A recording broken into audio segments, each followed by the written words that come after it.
Assalamualaikum warahmatullahi wabarakatuh. Waalaikumsalam warahmatullahi wabarakatuh. Perkenalkan, nama saya Muhammad Erik Epenza. Saya merupakan CGP Angkatan 11 Kota Lubuk Linggau. Saya mengajar di SD Negeri 80 Kota Lubuk Linggau. Pada hari ini saya akan melakukan wawancara kepada Kepala Sekolah SD Negeri 80, yaitu Pak Arifin, tentang dilema etika yang dialami oleh Pak Arifin. Baiklah, di sini saya akan mewawancarai langsung dengan Kepala Sekolah SD Negeri 80 Kota Lubuk Linggau. Assalamualaikum warahmatullahi wabarakatuh, Pak. Waalaikumsalam warahmatullahi wabarakatuh. Wah, luar biasa. Saya diberi kesempatan untuk bisa mewawancara Pak Arifin, di mana Pak Arifin di sini sebagai Kepala Sekolah SD Negeri 80 Kota Lubuk Linggau. Gimana Pak kabarnya hari ini, Pak? Alhamdulillah sehat Pak Erik. Ya, seperti yang Pak Erik lihat. Alhamdulillah ya Pak ya. Kita ini dari musim panas sekarang berubah menjadi musim penghujan. Jadi ya, perubahan musim ini menyebabkan kesehatan kita lah harus dijaga ya Pak ya. Ya benar sekali. Alhamdulillah kalau kesehatannya baik-baik saja. Kita langsung saja Pak ya ke pertanyaan. Sebelumnya saya minta izin, saya di sini ada tugas guru penggerak di mana saya mau mewawancarai kepala sekolah, menanyakan tentang dilema etika yang Bapak alami. Langsung boleh Pak ya, kita langsung pertanyaan pertama.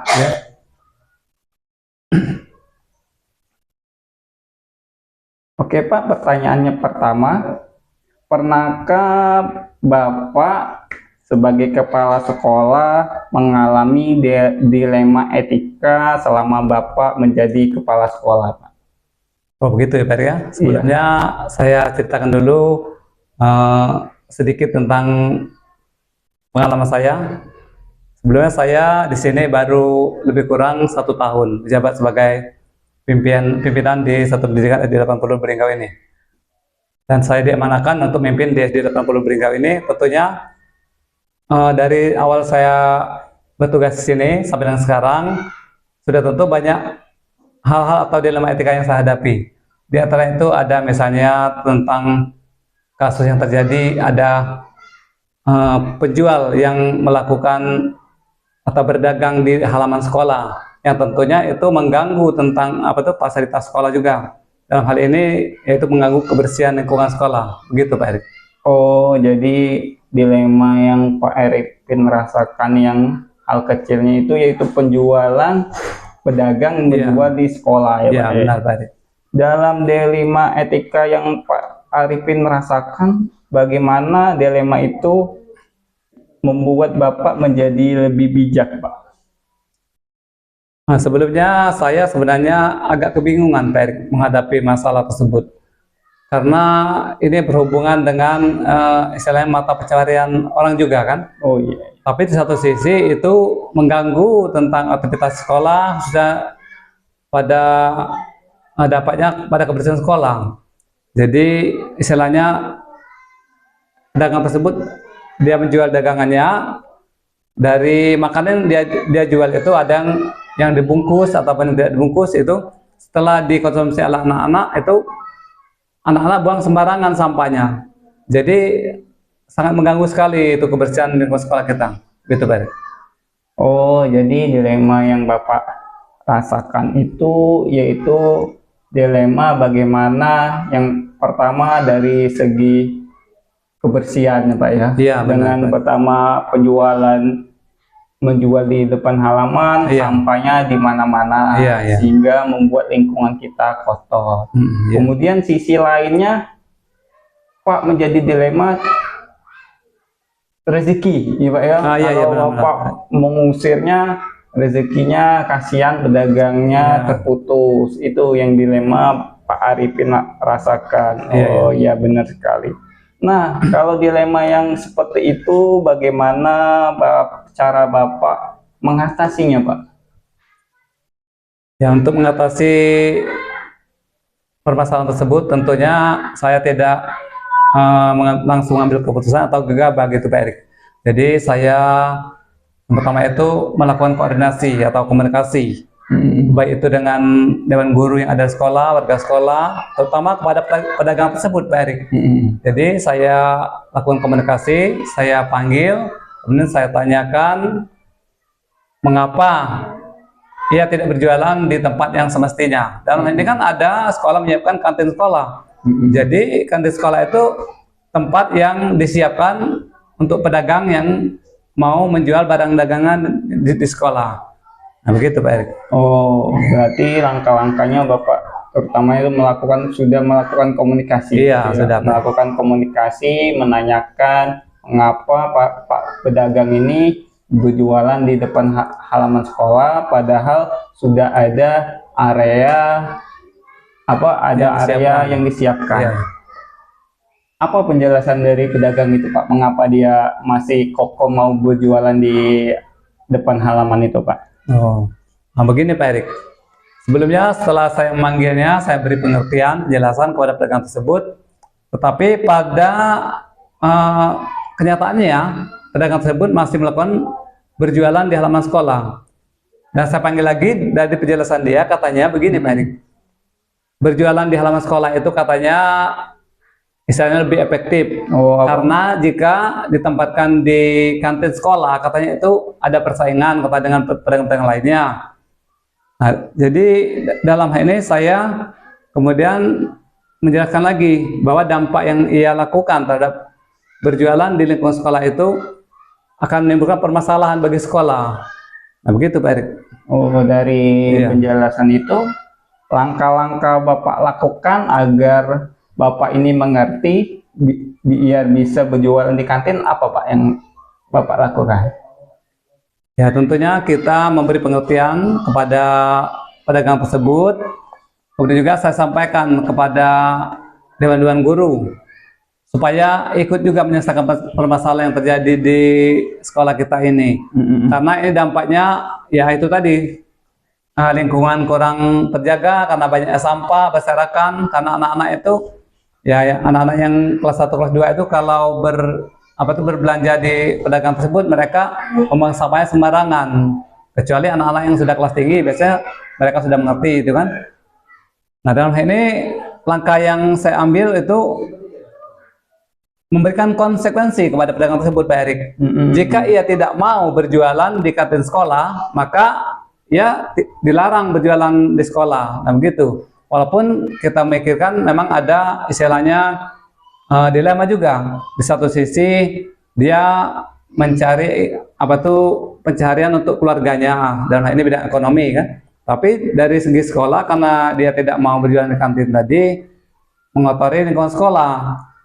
Nah, dengan penjelasan saya tersebut, akhirnya pedagang tersebut menuruti apa yang saya sampaikan, dan akhirnya dia mengikuti saran saya untuk berjualan di kantin sekolah. Gitu Pak Erik. Itu ya langkah-langkah luar biasa, langkah-langkah yang Bapak Arifin lakukan. Itu tantangannya bagaimana Pak? Bagaimana? Pasti banyak ada tantangan ya. Bagaimana bisa meluluhkan hati pedagang itu agar bisa berjualan di kantin yang sebenarnya? Tantangannya seperti apa Pak? Ya, tentunya tantangannya untuk kita melakukan sesuatu hal yang kira-kira menguntungkan itu Pak Erik, sangat susah itu Pak Erik. Iya, benar. Artinya kita tidak boleh menyinggung perasaan orang gitu kan. Jadi kita melakukan pendekatan yang baik-baik pada mereka kan. Nah, karena saya sudah menjelaskan kepada mereka bahwa jika berjualan di lingkungan sekolah itu mengganggu atau menyebabkan lingkungan menjadi kurang bersih, itu akhirnya mereka menuruti kemauan pihak sekolah untuk berjualan di kantin sekolah. Dan tentunya ini saya jelaskan juga bahwa yang namanya rezeki itu sudah ada yang ngatur. Jadi saya sampaikan demikian, akhirnya pedagang tersebut mengerti juga, dan ia memahami bahwa dimanapun ia berjualan, katanya jika ada rezeki ya rezeki dia. Nah, itulah makanya akhirnya mereka bisa berjualan di sana. Wah, berarti tantangannya cukup kompleks juga ya, karena itu mengenai perasaan. Ya, benar. Ya, jadi kita mesti nak marah-marah Iya, atau benar. tersinggung pedagangnya. Ya Pak, dalam memecahkan permasalahan tersebut, Bapak langsung menyelesaikannya atau Bapak malah menjadwalkan terlebih dahulu atau berkomunikasi dulu dengan guru-guru yang lain? Nah, untuk menyelesaikan masalah yang kami hadapi itu Pak Erik, tentunya di sini kan ada komponen-komponen selain dari kepala sekolah, itu ada dewan guru, ada operator TU, dan juga warga sekolah atau masyarakat sekitar yang terlibat dalam kegiatan sekolah ini. Dan tentunya kami menyelesaikannya sesuai dengan aturan yang berlaku, itu istilahnya itu SOP-nya ya. Jadi saya panggil dewan guru itu melakukan komunikasi dengan pihak guru, bagaimana langkah yang baik untuk kita mengambil keputusan ini supaya tidak terjadi ada pihak yang merasa dirugikan itu. Jadi setelah kami melakukan komunikasi, berkoordinasi, dan tentunya mereka juga memberikan arahan kepada penjual yang istilahnya tidak berjualan di kantin itu, memberikan pengertian bagaimana sebaiknya berjualan di kantin saja itu supaya kebersihan lingkungan sekolah terjaga. Demikian. Oh iya Pak, luar biasa Pak. Berarti selalu mengambil keputusan itu tidak sepihak, Iya, ya, benar. melakukan musyawarah dulu atau Iya. komunikasi dulu sehingga menimbulkan pendapat-pendapat sehingga dapat Bapak sampaikan kepada Iya. para pedagang itu Pak. Iya. Nah, dalam kasus tersebut Pak, faktor apa saja yang dapat mempengaruhinya Pak? Tentunya faktor-faktor yang bisa mempengaruhi itu yang pertama dari dalam sendiri dan dalam sekolah, juga dari luar sekolah itu. Iya, Pak. Dalam hal ini pedagang tersebut istilahnya kan datang dari luar sekolah. Mereka juga tidak kita undang. Tentunya mereka langsung berjualan di sini, tapi di balik itu mereka sudah melaporkan bahwa mereka berjualan di sekolah. Tapi mereka istilahnya berjualan di tempat yang tidak tepat itu Pak Erik. Nah itu faktornya. Kemudian juga dari intern kita dari sekolah, mungkin kita agak istilahnya itu lambat menyampaikan informasi kepada mereka bahwa sebaiknya berjualan itu di tempatnya telah disediakan oleh sekolah, dan ini yaitu kantin sekolah, gitu Pak Erik. Oh iya iya Pak ya, berarti faktor-faktor itu banyak sekali. Iya, banyak Jadi sekali, Pak ya, dari intern dan eksternnya iya. ada ya. Berarti faktor ini termasuk kompleks juga. Iya, iya. Nah, setelah kasus ini selesai, di mana para pedagangnya sekarang sudah berjualan di tempat sebenarnya, yaitu di kantin, dari kasus ini pelajaran apa yang dapat Bapak ambil Pak dari kasus yang terjadi ini Pak? Oh ya, banyak sekali pelajaran yang bisa kita ambil Pak Erik. Misalnya kita dalam mengambil keputusan itu istilahnya kan kita tidak boleh gegabah. Jadi kita harus memikirkan pihak-pihak yang istilahnya akan dirugikan nantinya. Jadi kita harus mengambil keputusan yang tepat, walaupun keputusan itu istilahnya itu ada pihak-pihak yang tidak menerima tentunya. Dan juga selanjutnya juga kita mendapat pelajaran juga dari kasus seperti ini. Untuk kedepannya kita lebih menata lagi lingkungan sekolah kita. Kemudian apabila hal tersebut terjadi lagi, langsung kita komunikasikan kepada pihak sekolah supaya tidak terjadi hal tersebut. Demikian. Wah, luar biasa ya Pak ya, bahwa dalam kasus ini pasti ada hikmahnya. Iya benar. Hikmahnya itu bisa menjadi evaluasi atau pelajaran untuk kita, untuk saya juga setelah mendengar pendapat Bapak menjadi referensi saya tentang dilema yang akan misalnya yang saya akan terjadi seperti Bapak, jadi sehingga saya bisa mengatasinya. Ya, baik Pak, itu saja pertanyaan yang saya sampaikan. Sebelumnya sekali lagi saya mengucapkan terima kasih kepada Pak Arifin sudah berkenan atas waktunya untuk saya bisa mewawancarai Bapak dan bisa mengetahui pengalaman dilema etika. Wah, luar biasa Pak. Jadi kalau misalnya saya bisa mengalami seperti Bapak sekarang, saya bisa mengatasinya. Jadi kebijakan itu tidak menyakiti orang, dan kebijakan itu sama-sama menguntungkan baik pihak sekolah maupun pihak pedagang. Untuk itu saya mengucapkan terima kasih kepada Pak Arifin. Mungkin ini saja yang bisa saya sampaikan. Mungkin saya akhiri. Wabillahi taufiq hidayah. Wassalamualaikum warahmatullahi wabarakatuh. Waalaikumsalam warahmatullahi wabarakatuh. Terima kasih Pak. Iya.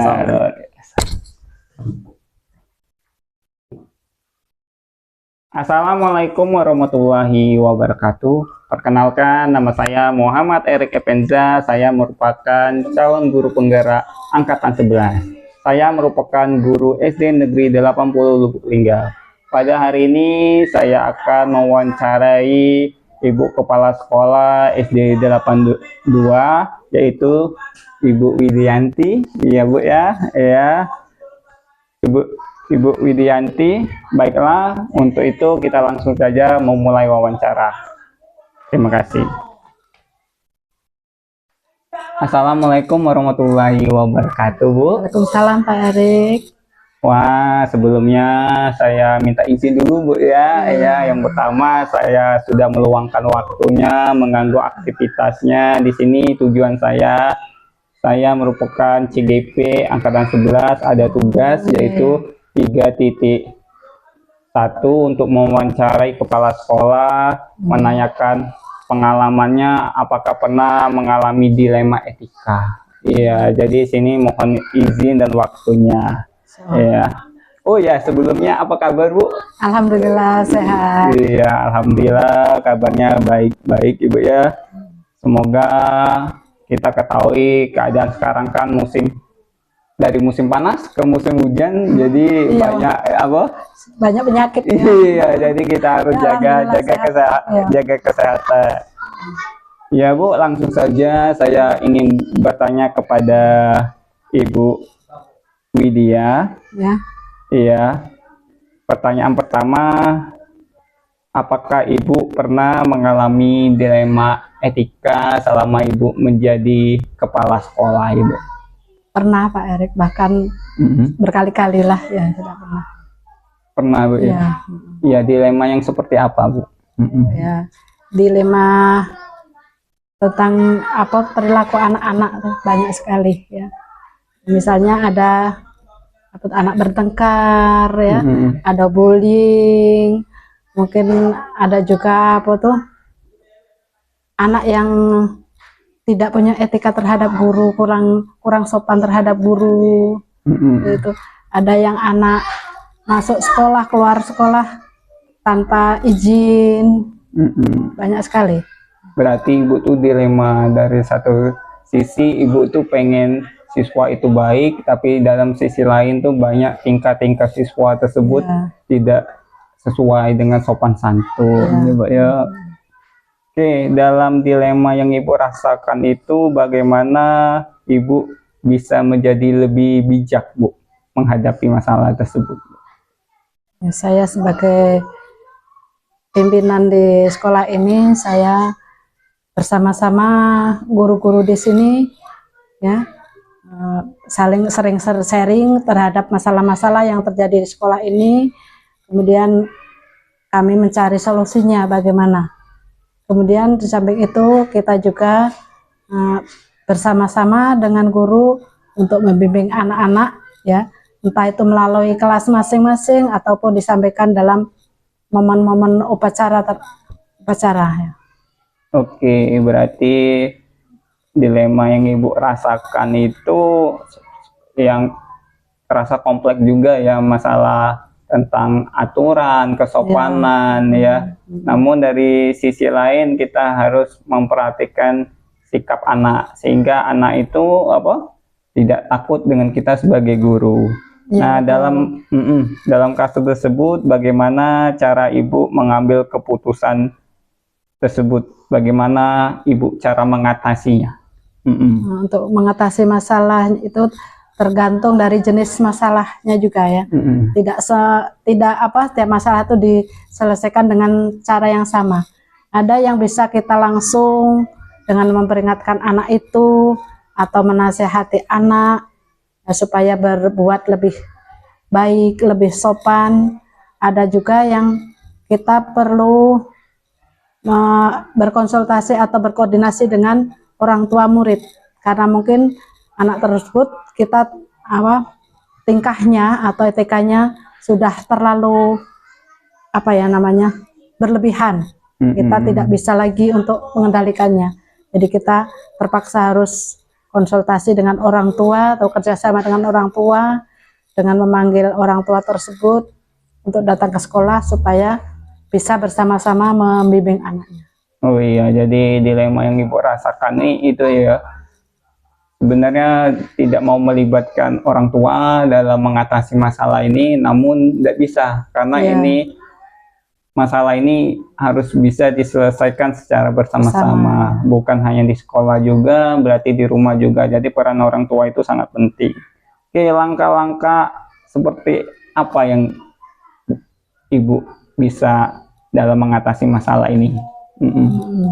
Langkah-langkahnya misalnya nih anak yang terlalu ini tadi ekstrim ya, yang terlalu sering atau mungkin keterlaluan, sudah berkali-kali dinasehati oleh gurunya, ndak nurut, masih juga terjadi terus.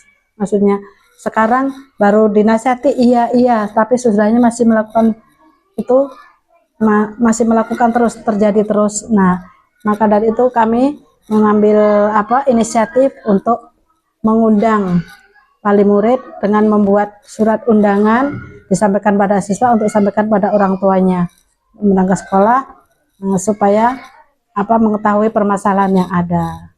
Oke, berarti Ibu langkah-langkahnya itu memanggil para orang tua dengan Ibu mengirim surat agar orang tuanya mengetahui apa yang terjadi terhadap anaknya. Oke, dari permasalahan tadi adakah tantangan Bu? Tantangan yang terjadi Bu? Tantangan dari kami yaitu masalah satu, yaitu karakter anak tersebut serta karakter orang tuanya juga, itu jadi tantangan kita. Apakah kadang-kadang ada orang tua itu percaya bahwa anaknya sudah berbuat salah, ada juga orang tua kadang-kadang tidak percaya karena selama di rumah anak tersebut baik-baik saja, tidak pernah buat masalah. Nah, jadi dia tidak percaya dengan apa yang terjadi di sekolah. Itu tantangan kita. Berarti tantangannya yang seperti itu ya.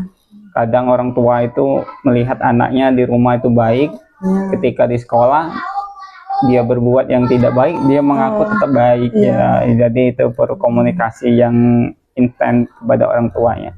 Dalam menyelesaikan pemecahan masalah ini, Ibu menyelesaikan langsung apa Ibu melakukan komunikasi dengan para guru-guru yang lain? Ya, kita bekerja sama juga dengan guru-guru untuk mungkin ada kan dari para guru itu ada masukan-masukan yang baik yang bisa menyelesaikan masalah. Karena selaku kepala sekolah, saya juga manusia biasa, mungkin apa yang saya lakukan itu belum tepat atau kurang maksimal. Mungkin ada cara yang lain yang lebih tepat untuk menyelesaikan masalah tersebut. Oke, berarti dalam mengambil keputusan, Ibu tidak langsung mengambil keputusan, namun Ibu melakukan komunikasi kepada rekan-rekan guru untuk mendapatkan pertimbangan. Iya, benar-benar mendapatkan pertimbangan. Dalam kasus ini, faktor apa saja yang dapat mempengaruhi Ibu? Yang mempengaruhi apa? Bagi sekolah kita, faktor yang terjadi tentang siswa etika ini yang tidak ada etikanya. Mengenai dilema etika yang terjadi di sekolah itu banyak sekali faktor yang mempengaruhi. Mungkin yang pertama kebiasaan yang dialami di rumah, atau mungkin perlakuan orang tua terhadap dia di rumah, cara mendidik orang tua terhadap peserta didik itu di rumah, itu bisa mempengaruhi juga perilaku anak di sekolah. Kemudian mungkin memang bawaan dari lahir ya, kita tentu saja sudah mengerti itu kalau bawaan dari lahir itu ada, setiap orang berbeda-beda. Yang ketiga mungkin kita ada kita ini kan selama jam sekolah itu tidak selalu akan mengawasi anak itu di ujung mana, tidak mungkin kan, kita ada batasnya juga pengawasan terhadap anak itu. Jadi mungkin ada sela-sela waktu yang kita lengah, ada lengah sedikit, jadi kita tidak maksimal pengawasannya itu. Oh, seperti itu ya Bu ya. Oke, setelah kasus ini selesai, pelajaran apa yang dapat Ibu ambil Bu? Ya, dari semua yang terjadi selama ini ya kita sadar ya, sebagai guru, sebagai kepala sekolah, yang pertama kita harus sadar bahwa memang kita tuh harus siap mental, Pak, ya. Siap mental untuk menghadapi segala sesuatu yang terjadi, entah itu dari siswa maupun dari wali murid, ya. Karena semua itu saling berhubungan, ya. Jadi kadang-kadang ada anak yang kurang benar di sekolah, kadang-kadang orang kita nasihati atau kita marah, bahkan ya orang tua nih tidak terima, ya. Kemudian kadang-kadang anak ini misalnya bertengkar dengan kawannya di sekolah, juga kadang-kadang orang tuanya masih datang ke sekolah, tidak percaya kepada kita sebagai pendidik di sini. Jadi kita dengan itu berarti kita nih harus siap menghadapi yang seperti itu. Kita harus senantiasa bermusyawarah dengan dewan guru, kemudian juga perlu memberikan sosialisasi kepada orang tua tentang peraturan-peraturan atau etika yang seharusnya diterapkan di sekolah. Itu. Oke, luar biasa Bu, terima kasih. Baiklah Ibu, itu saja pertanyaan saya. Saya mengucapkan terima kasih atas waktunya, dan terima kasih juga sudah berkenan telah menjawab pertanyaan saya. Mungkin itu saja. Saya Airi, wabillahi taufiq hidayah. Wassalamualaikum warahmatullahi wabarakatuh. Waalaikumsalam. Semoga sukses ya Pak. Terima kasih.